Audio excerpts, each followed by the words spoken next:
बिस्मिल्लाहिर्रहमानिर्रहीम। अस्सलाम वालेकुम दोस्तों, प्रोग्राम पैगाम रमज़ान की एक नई एपिसोड के साथ मैं अली अहमद आप दोस्तों की खिदमत में हाजिर हूँ। दोस्तों, 19 रमज़ानुल मुबारक सन 40 हिजरी वो मनहूस दिन है जब मौला अली सुबह फजर की नमाज पढ़ने के लिए कूफे की मस्जिद में तशरीफ़ लाते हैं। वहाँ पर एक शख्स जो कि इब्न मुलजिम था और मौला अली की शहादत की नीयत से उस मस्जिद में आकर सो रहा था। मौला अली आते हैं और उसको ठोकर मार के कहते हैं कि उठ, जो करने आया है वो कर। अब इसका मतलब ये है कि मौला अली अच्छे से जानते थे कि ये कौन है। वो ये भी जानते थे कि वो किस नियत से आया हुआ है। उनको पता था कि आज उनके ज़रबत लगने का दिन है, लेकिन और ये कातिल है, लेकिन उसके बावजूद उन्होंने उसको उठाया। अब हम में से कोई शख्स हो ना और हमें पता हो कि आज हमें इस जगह पे मार दिया जाएगा, तो हम उस जगह जाएंगे ही नहीं सबसे पहले। और अगर हम चले भी जाते हैं और हमारे सामने वो कातिल आ जाता है और वो सो रहा है, तो हम इससे पहले कि वो हमें मारे हम उसको मार देंगे। ये हमारा एक आम इंसान का सीन है, लेकिन वो मौला है, मौला अली। उनकी बहादुरी यहाँ से आप देखें। ये शेर खुदा, ये खुदा का शेर होता है। पता है कि ये दुश्मन मुझे मारने आया है, लेकिन उसके बावजूद उसको उठा के कह रहे हैं जो तू करने आए वो कर। उसके बाद वो नमाज पढ़ने जाते हैं। अच्छा, मौला अली को शहीद करना कोई इतना आसान काम नहीं था, बच्चों का काम नहीं था ये काम।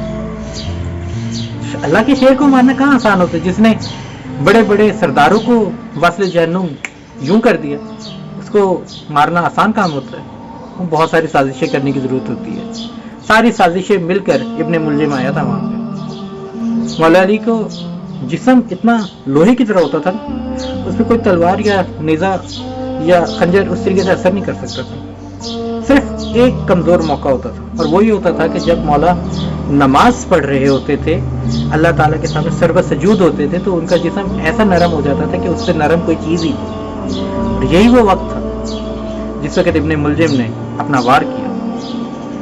खंजर में इतना जहर था कि बाद में पता चला कि ये इस हद तक जहर के भरा हुआ खंजर था कि सारे कूफा वालों को भी अगर ये जहर दे दिया जाए तो सारा कूफे वाले मर सकते थे।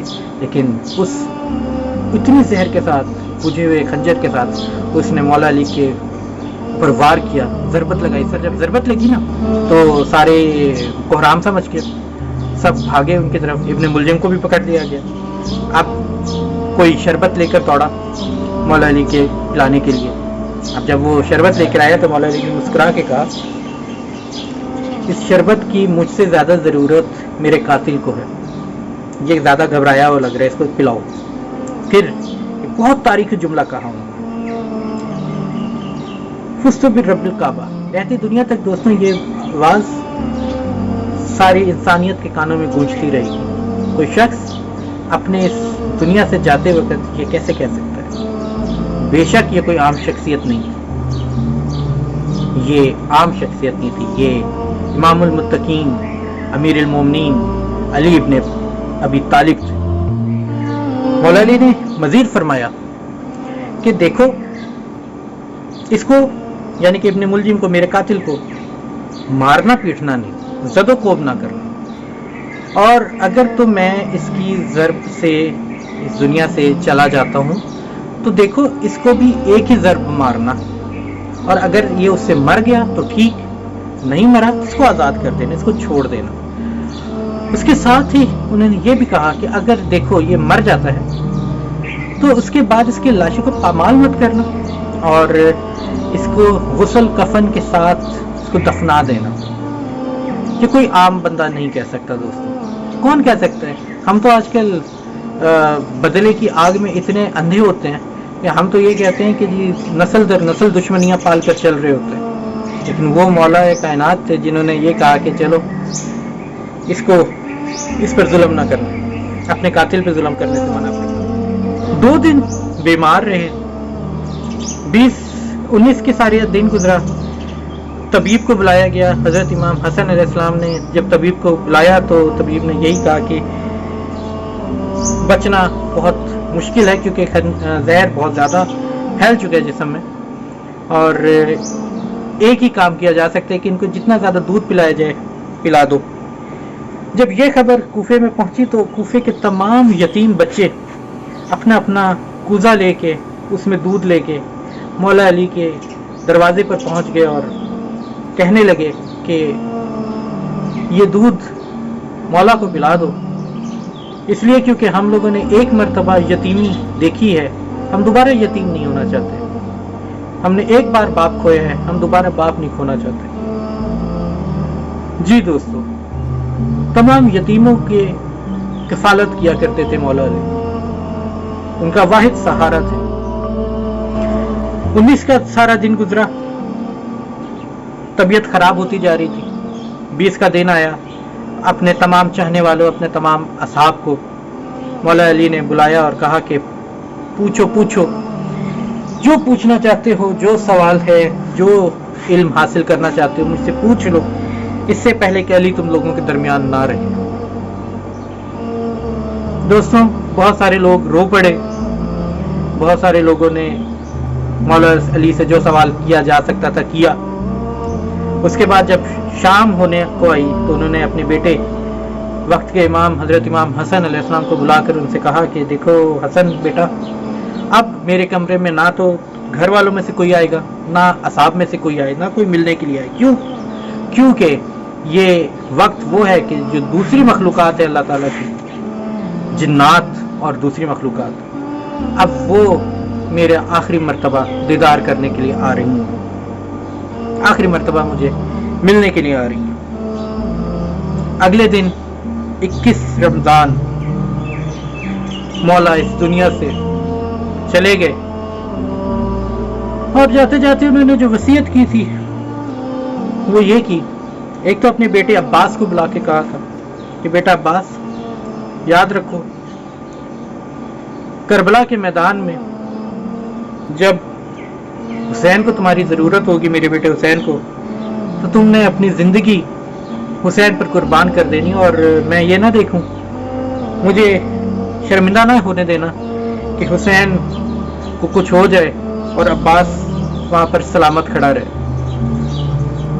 ایک تو یہ وصیت تھی، دوسری یہ تھی کہ بیٹا حسن، میرے جنازے کو رات کی تاریکی میں اٹھانا، میں نہیں چاہتا کہ دشمن میرے جنازے کی جگہ دیکھ سکے کہ کہاں پر مجھے دفنایا گیا ہے، تاکہ میرے جسد کو بے حرمتی نہ کر دے۔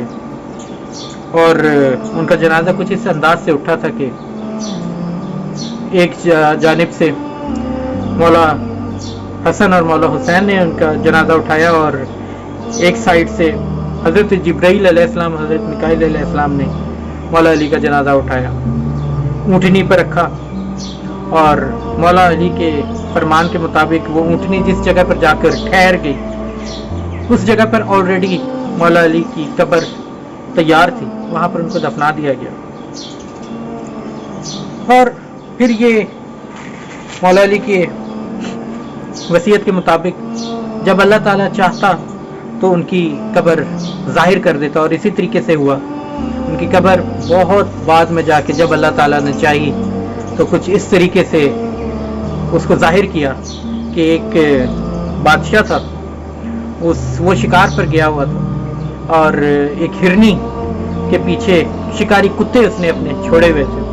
ایک جگہ پر آ کے ہرنی بھاگتے بھاگتے ٹھہر گئی، اور وہاں سے وہ جائے نہ، اور ایسے کھڑی ہوگی جیسے کہ اب اس کو کوئی نقصان نہیں پہنچا سکتا، اور وہ شکاری کتے بھی کافی پیچھے کھڑے ہو گئے اور پلٹ آئے۔